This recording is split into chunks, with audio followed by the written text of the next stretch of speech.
30 minutes avant le début du service, 40 personnes font déjà la file pour recevoir un repas offert par le Centre Roland-Bertrand.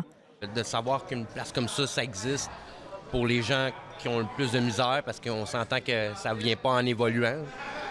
Mais ça l'aide beaucoup, puis moi, je me plains pas des repas, c'est un repas complet. Pour une pièce, manger, ça vaut la peine. C'est rendu cher, la bouffe, à cette heure. Le coût de la vie, ça a augmenté. Là. Puis même aujourd'hui, je suis rentrée puis j'ai vu le monde. Je fais il y a beaucoup de monde. Ici, la demande d'aide a quadruplé ces derniers mois. Bon nombre de nouveaux arrivants ont d'ailleurs recours au service de la Banque alimentaire et de la tablée. On accueillait 25-30 personnes jusqu'à cet été. Et là, on sert une centaine de repas chaque midi et la même chose au centre-ville. Donc, ça fait qu'on dessert 200 personnes là, pour un repas complet à chaque heure du midi. On constate aussi une hausse dans l'ensemble des 70 organismes similaires de la Mauricie et du centre du Québec. Les personnes qui fréquentent le plus les banques alimentaires sont évidemment celles qui sont sur l'aide sociale. Mais par contre, ce profil de personnes-là a tendance à diminuer dans les années. Elle ne fait que diminuer en fait depuis les dernières années, alors qu'à l'inverse, les travailleurs, ceux qui ont un emploi, ne fait qu'augmenter d'année en année.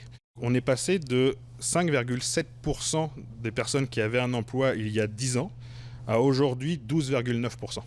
Et cette hausse de la demande survient alors qu'il est de plus en plus difficile d'obtenir des denrées. Les grandes chaînes ont mis en place une série de mesures pour contrer le gaspillage alimentaire. C'est ce qui est souhaité, mais ça fait aussi qu'on a moins d'aliments qui arrivent dans nos chaînes, dans nos organismes. Donc oui, c'est un problème, l'approvisionnement. Il va y avoir à un moment donné un déséquilibre entre le nombre de personnes qu'on peut aider et la quantité d'aliments qu'on pourra remettre, ça c'est certain. Québec a allongé cette année 30 millions de dollars pour suffire à la demande. Mais vu l'allure des derniers mois, certains s'inquiètent déjà pour les prochaines années.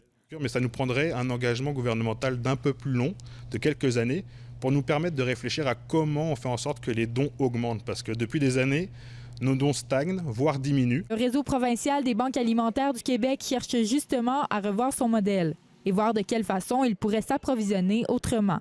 Ici Léa Lauzon, Radio-Canada, Trois-Rivières.